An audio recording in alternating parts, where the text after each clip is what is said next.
guys, you're in a nutshell, still with me, Ina. Ngayon po, nako, very interesting itong ating interviewee. They're a family of 4 who arrived in Canada in September last year through student visa, yung isa po sa kanila sa mag-asawa. And now, 6 months later, naging permanent resident na po sila. Naku, nakapakabilis sa mga pangyayari para sa young couple na ito with their 2 kids. Let's hear their story and learn. Maybe this can help others who would want to be PR, yung mga students din po na nandito. Let's welcome, ang ating pong guest today is F and Rach Arcangel. Thank you, F and Rach, for being here. So sabi ko nga kanina, so you arrived here in Canada. Si F was a student, as a student, and obviously si Rach, a work permit. And then 6 months later, you became permanent residents. Can you share with us how that happened? What did you do? What happened? So we came in here as a family. Rachel was pregnant back then. Tapos ako, together our application, me as a student permit, tapos si Rachel with an open work permit. Then when we got here, so everything, start ako ng school.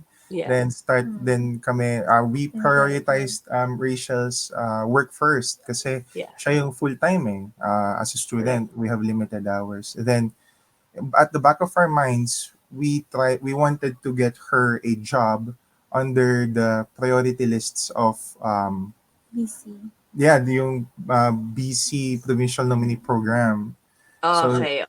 So they have certain careers that are in the priority list that they would invite for a permanent residency once we provide the necessary papers for that. Okay, alam mo, that's so good to hear because, some couples who arrive here, hindi, yung mindset nila is, naku, hindi, kahit anong trabaho kunin natin. But you guys had a goal talaga. You weren't discouraged by some who might say na, naku, may hirapan yata tayo, hindi daw agad makakuha ng maganda-gandang job when you land here. So, Rach, can you tell us, were you able to get the job that you really wanted right off the bat? And paano yung naging application process mo? What did you do? I started sending my CVs back sa Philippines.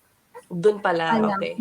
And then when I came here, I find out kasi through habang nag-research ako na mas yung mga HR if there's a Canadian number.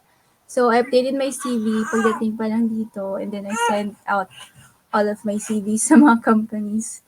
And then ayun, habang nag-i-interview, sinasabi ko na sa nag-interview sa akin na my goal is for the BC PNP program if they can support my papers.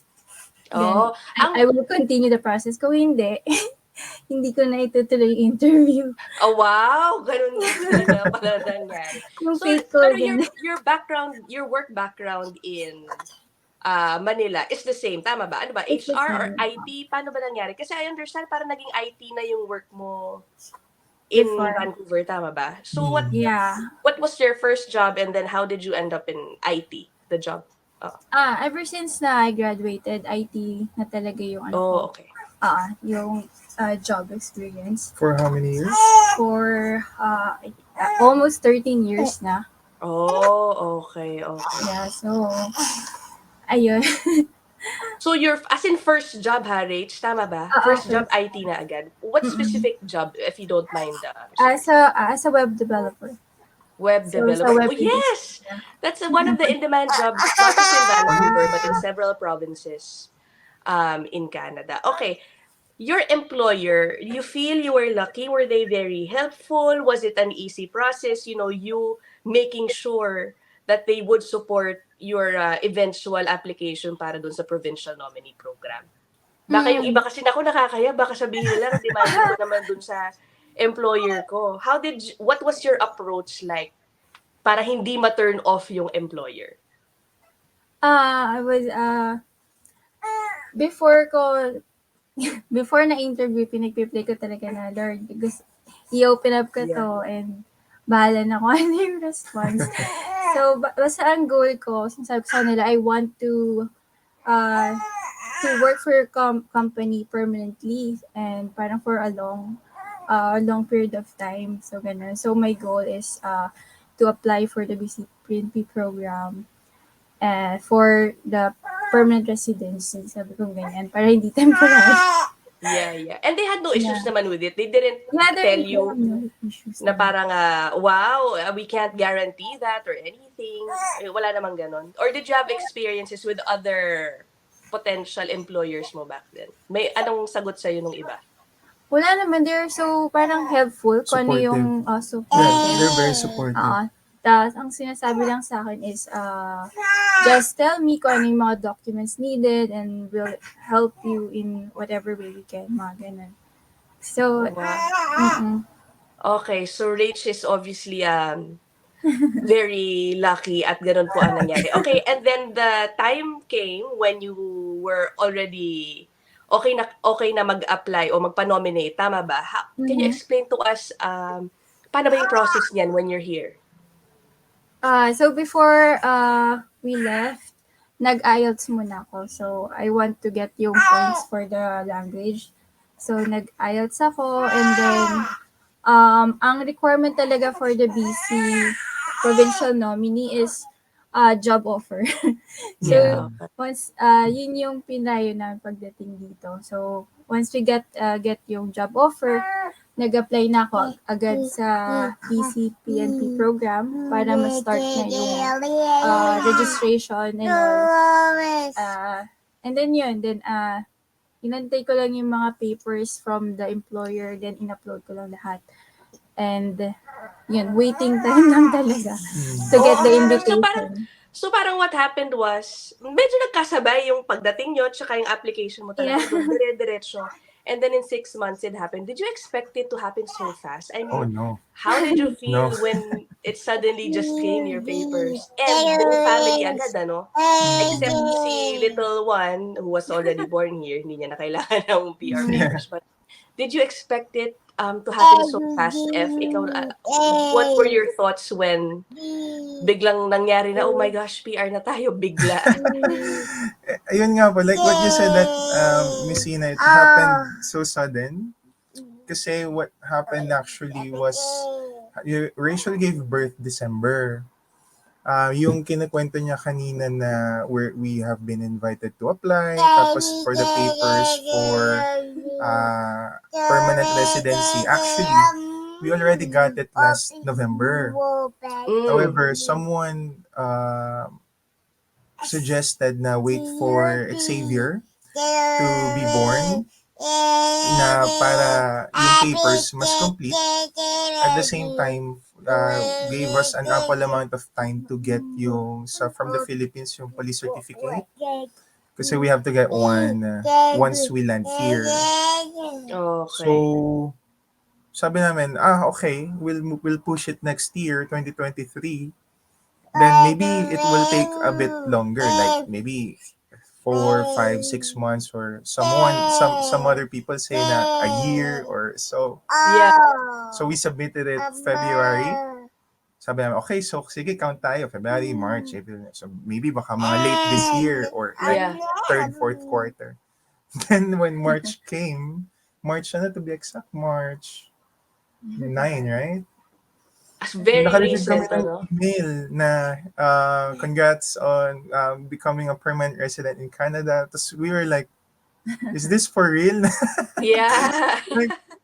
like parang it's so sudden. It's so sobrang surprised and overwhelmed, and we're really thankful and grateful for what happened. And then nung nag-sink in na, kahit nga after a couple of days parang talaga bang totoo? Most common na nangyayari for the student pathway is that the student will finish school, diba? And then mag-a-apply ng post-graduation work permit, and then later on they will eventually work on their PRs. So definitely it's much faster ito pong nangyari sa family nila F. But sorry F, I have to commend Rach because the application happened while she was pregnant. She worked while she I mean, hindi ko ma-imagine dahil ako din, new mom din ako. I mean, 1 year old pa lang ang aking baby. But it must have been so difficult, the pressure of it all, having to work when you got there pregnant. Hindi rin, Mhm. 'di ba? Can you share with our viewers why the pregnancy didn't, yung mga employers, kumbaga, it's not an issue for them. It should not be an Mm. issue Yeah. for employers here. Di ba, Rach? Hindi ka na-discourage doon. Kumbaga, sa Pilipinas, alam niyo naman, whether Oo, ayaw nating aminin, baka hindi pa tanggapin dahil buntis, yung mga ganyan. It true. wasn't an issue, Rach. Yeah, it's not an issue sa lalo sa manager ko. Sobrang supportive niya. Ano din siya, parang sabi niya, kahit mag 1 year and a half ka, mag maternity leave okay. Yeah. Yeah, even though I'm new. Did you Okay. tell them right off the bat that you were pregnant? When you Yeah. were... Yo, Mm. 'di ba? Kasi some might even hide it, eh. 'Di ba? Kasi Mm. you're also not required naman to tell them here, if Yeah. you're Yeah. pregnant. Pero tignan mo si Rach, sinabi naman niya. And it was not an issue. And then, 'di ba? Swerte, ang karma niya naging PR silang lahat. But if I'm curious, does that affect in any way your studies? Kasi you're now here on a PR status, enrolled in school. What happens? Yeah. Ano nangyayari sa student visa pag ganun? It's gonna be voided. Hindi na siya, shift na kasi yung status namin from temporary into permanent. It's actually our choice kung mag-continue with the studies. I Oh, mean, we can choose not to. Pero kasi we decided as a family na for us to finish it. Kasi I mean, we invested so much to it already. Even if magta-third term pa lang ako. And sabi namin, it's gonna be a good investment for the future correct. na Oo. for us to be able to use. Kasi, Canadian degree. yeah, it's a Canadian degree. It's a Canadian bachelor's degree. And we found out na here, it's very big na when you Correct. got those kind of papers. I mean, you can also, some chooses not to continue because they have other plans. But us as a family, that's our path that we're willing to take. Okay, ito naman, I'm curious about this. Nagkaroon ba ng issue about sa rates? Because when you applied, you paid for the international student price. Yeah. Ngayong PR ka, ano ba yon? Baka sabihin ng iba, dapat sabihin mo PR ka na, yung rate nila, baka pwede ibalik yung binayan mo kasi local rate ka na if you're Yeah. PR, supposedly. Did you think about that? Or hindi siya pwedeng ganun? Ano ba? Ang mangyayari lang is the rate would be lower kasi magiging local rate.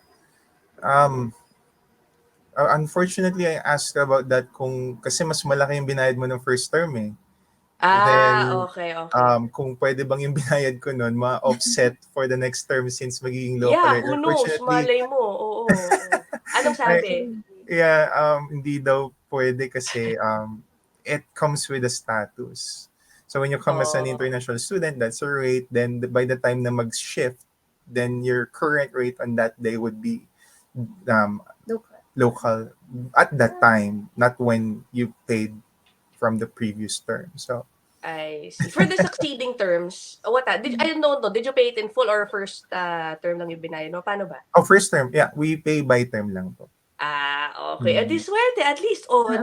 Instant savings pa pala yung naging blessing of the Sobrang PR. helpful.